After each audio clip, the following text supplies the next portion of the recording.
is superficial heating. Before that, when you say heating, you want to say heating. So thermal agent produces heat. Then, with regards to the heating potential, two groups, the superficial and the deep heating modalities. So for this afternoon, we're going to tackle lang sa superficial heating modality. Okay. So, you know naman the effects of heat. So, physiological effects. I don't have to mention na lang. Okay, nanamsin yung lecture ba? Again, usually, if we're going to have heat, commonly is being applied for pain relief, for tissue extensibility, means this humong siya stretch or remove, to mobilize the part here. So, katiya siya remove siya move. So, yan siya apply this heating modalities. So, these are most common conditions wherein heating modalities are being applied. So, for pain relief and for tissue extensibility. Others, like to hasten the healing process. Okay. So first, we're going to discuss on your paraffin wax bath. This guy is a lecture. Paraffin wax bath. Ano may kundaan? Sinabot kita. Anyway, you wash. Did you wash your hands? Of course not. Yeah.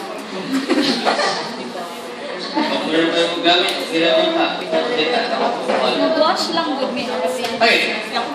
So with regards to paraffin wax bath, so ano siya? Ang paraffin wax in a room temperature, kung ano siya, niinit na siya. Kung ano siya, solid like a wax. You have seen probably a floor wax or a candle. But kumukumo siya kamay sa candle, so solid siya. So when siya wax siya at room temperature. So once it will be heat up to a certain temperature, will liquefy na siya, paraffin wax. So when na siya, your paraffin wax is now being placed in a unit. We call that your paraffin wax bath unit. So when siya, example, paraffin wax bath unit, yan siya.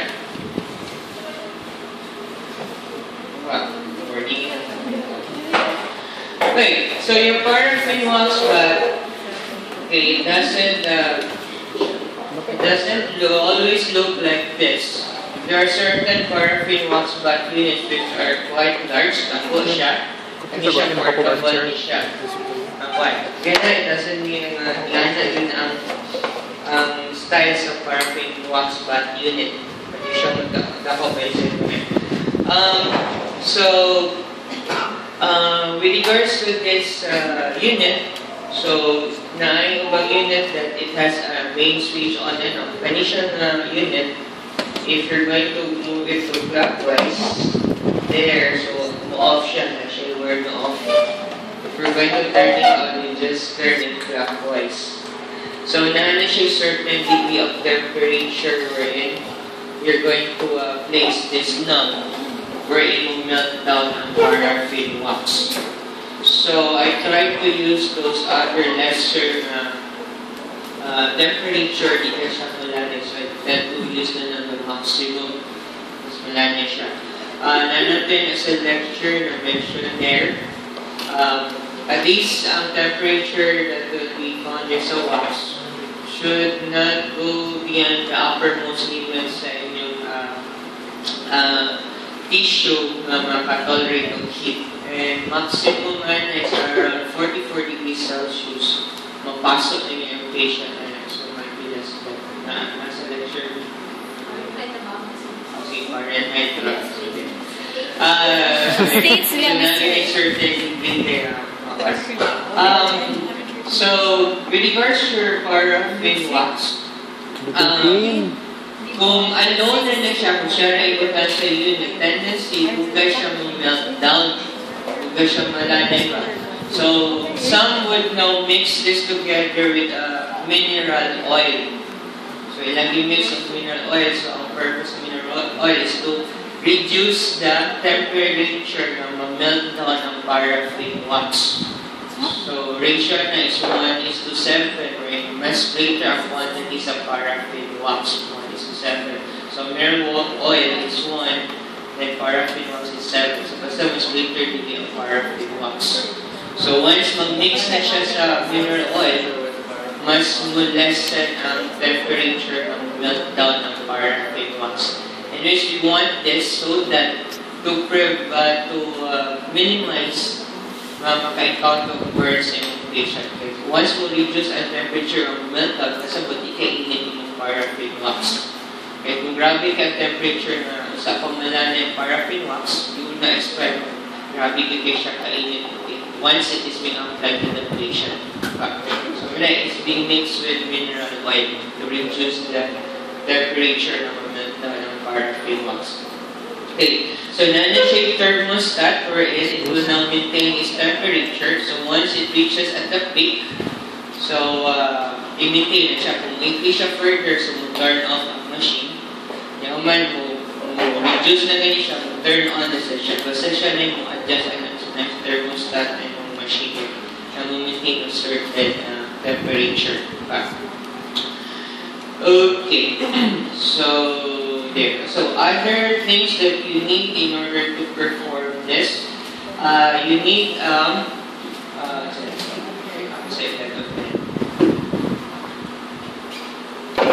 okay, because your paraffin wax, usually this is being applied to those areas wherein there's much of this bony prominences. Ano yung bony prominences? Or those areas wherein it's inaccessible to other heating modalities. Okay, so, ano siya? Kaya kung hot packs, for example, sa hot packs, kung ano yung example, doesn't mean na hindi siya pwede. Like, we're treating or applying here sa shoulder. Kung i-apply mo hot packs, later on, we're going to discuss that. Ang hot packs will not follow the contour of the structure being applied. Hindi siya follow sa contour ba? Habang say contour. Like kanina, may mga bony prominences. So, apply nyo sa hot packs, tendency, ang katong protrude nga part, mas greater yung contact with the hot packs. Ang katong wala ni protrude or ni flatten, mas less yung contact here. So what will happen here, katong ni protrude, mas grabe yung contact, dali ito siya mag-heat up.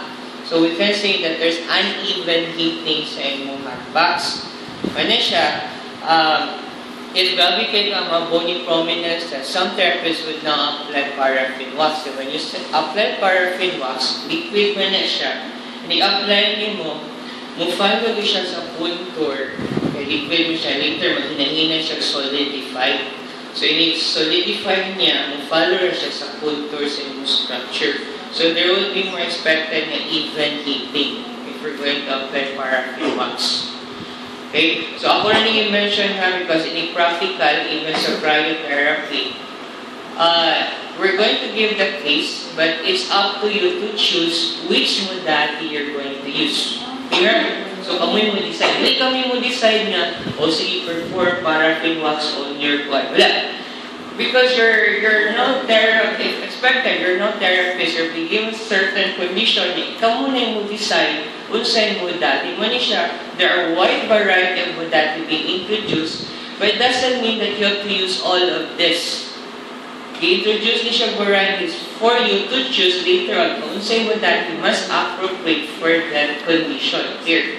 So many siya, I mentioned this so that you know when siya pwede mas appropriate siya use. Here. So again, as I've said, sa paraffin wax bath is being used if ever gravitate mga prominences na bony planet to have even heating or those area where it's accessible ang undertaking method. Like for example, here's sa imong hand. If you're going to apply hot packs, ang kaning size sa imong finger, di mo siya mag-heat up kung hot packs yung i-apply. Even your IR, di siya maka-heat up sa imong finger, this side. But if you're going to apply paraffin wax, pwede na siya mag-heat up. So nga na ba? So it's up to you to choose which. For example, na ay arthritis fingers na hand. So, sa way nyo i-apply. So, kamo na yung mahala mo choose. Here, you have to reason it out why you prefer to choose that modality. Here. So, mayroon ninyo analytical gamay sa physical agent. So, dili mo yung own performance na hanod. Even sa cryo, can you choose? Ice cube massage ba? Immersion ba? Or ice towel? Then, kamo yung choose. Clear? Expected. Okay. Now, para Finwax. Okay. So, the things needed here. Okay, so one, you have here your plastic. Although, kani siya optional siya. Optional din siya. Ako lang hindi ko anak ko okay. Sa imong paraffin wax, so that one of the disadvantages sa paraffin wax is this. Once you apply it in the area being heated, and i-apply niyo, init pa na siya primero, but dali kay siya mubugnaw. So it would easily cool down. So na may tendency mo, pag mo ka-apply that much, bugnaw na siya. That's one of the disadvantages of paraffin wax. Dali na siya cool down. Okay. So in order, i-apply niyo sa paraffin wax, just to contain the heat there in the area being treated. So we're going to cover that with something na contains sa heat. We cannot apply immediately the towel. Just imagine that is a wax. If you're going to apply immediately the towel, what will happen to this towel? Later on, mag-oily siya. Paraffin wax, plus mineral oil.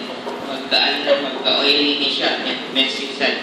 So, in order to prevent mo spill out ang iyang wax or oil, you have to use a certain device na prevent. So, many you can use wax paper. Problem ng one is this. When I use this one, lecture experience or demonstration experience-wise, when I use this wax paper, I don't know, pag-apply na po, okay, butama niya siya sa bedsheet, buta niya wax paper. Pag-apply na sa paraffin wax, I don't know why, nilapos niya po ng yan oil. So, ganyan siya, kung nagbuta ng plastic, muntang uban ng mga bedsheet na ng mga wax. You should avoid that sa center. Sa panyang susiyan, yung messy kayo yung bedsheet, you have to avoid that. So, usually, the center, what they, okay na? Use ako medyo. Again, as umang centers, they tend to use, aside from wax paper, plastic set. Some centers utilize plastic. But dili ani kapag ang plastic, mas thinner ni gamay ang plastic. Magka-recycle siya. So again, ang purpose ng kani para di na yung malapos ang wax or oil sa oil. So you need the wax paper. Then you also need the towel.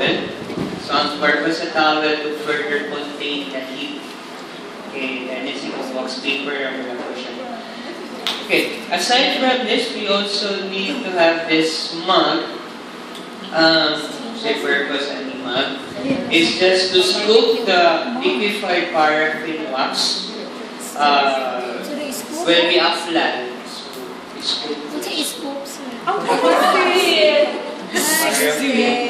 Ang liquefied paraffin wax, pauna to sa unit ba? When we go to the patient. Ano siya? Usually, ang unit is being placed in a certain room area. Kaya hindi mo ni madala to your patient. Here. Hindi mo ni mabit-bit ba pa doon sa yung patient. So, also, ang patient is not also being brought to that room. Depende sa center. Pa doon sa unit. Depende sa center. So, if ever di kayo ang patient towards that room, so you need this mug to place the liquefied paraffin wax pa doon sa inyong patient. And yung patient naman sa cubicle. Okay, it's been treated in cubicle. So you need this one pa. And then you also need a brush to apply it to the patient ng paraffin wax. We cannot use our finger really and apply it. We can use it here. Kaya. So many siya needed. So sa paraffin wax, there are two techniques we we apply that. One is brushing and the other one is dipping. So I say brushing, just use the brush, and dipping, we're going to dip the area to be heated. In which mas more nahihiling effect ang dipping. In which we're going to demonstrate that later. Yun na. Here. Any question so far? None? None. So we're going to demonstrate one here. It's a patient. Christine. Debbie. Debbie.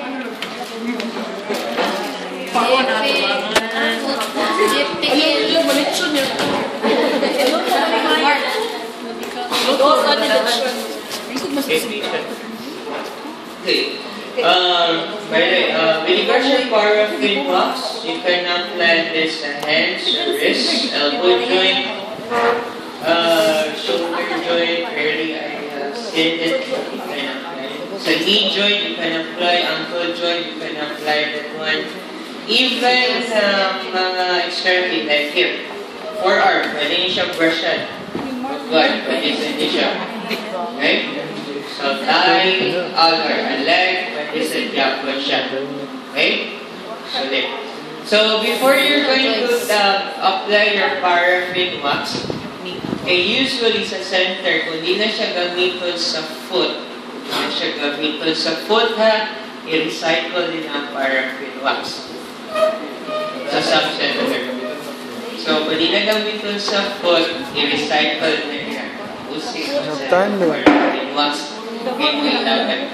So, before you're going to apply your paraffin, you have to ask your patient to wash the area to be applied. You have to clean that the patient clean it or wash it before siya i-apply. So, then, balik siya recycle. Hindi siya mag-gab.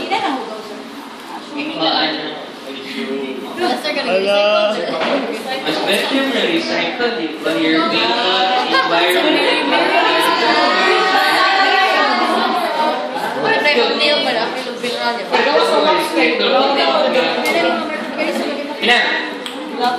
okay, and proper technique. So, Manisha, this is your patient sa physical therapy. Di ba na ako So, properly position the patient, explain. Again, the procedure, same as what we did sa cry, explain the rationale. I'm going to apply this, ma'am. Don't say purpose, check for contraindication. Ato mga test tube diapol for sensation, etc. Then warn the patient that, ma'am, you're just going to feel a mild, comfortable, warm. Mild, comfortable. Anything beyond this, you have to tell me because it can cause burn. So you have to tell the patient. Correct. Then, ma'am, don't sleep. Okay? Don't make unnecessary movements, especially sa area being vacant or watching. Kaya.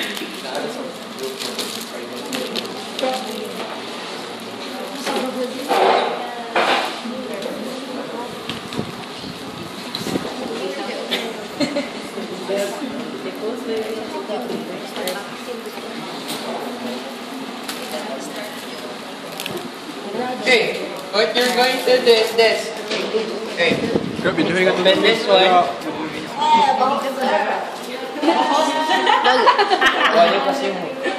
Okay, after that, you're going to scoop the liquefied corn.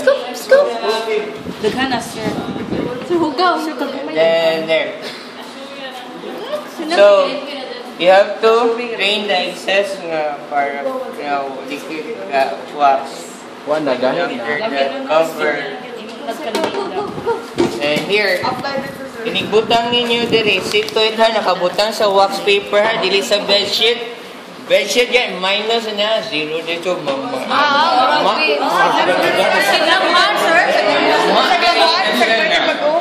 Ginagin ang sa wax paper or sa plastic. Bigyan na sa bedsheet. Okay. After that, okay ma'am, so introduce, ma'am, this is the paraffin wax, liquefied na siya ma'am. So, mani siya, I'm going to apply this with a brush. So,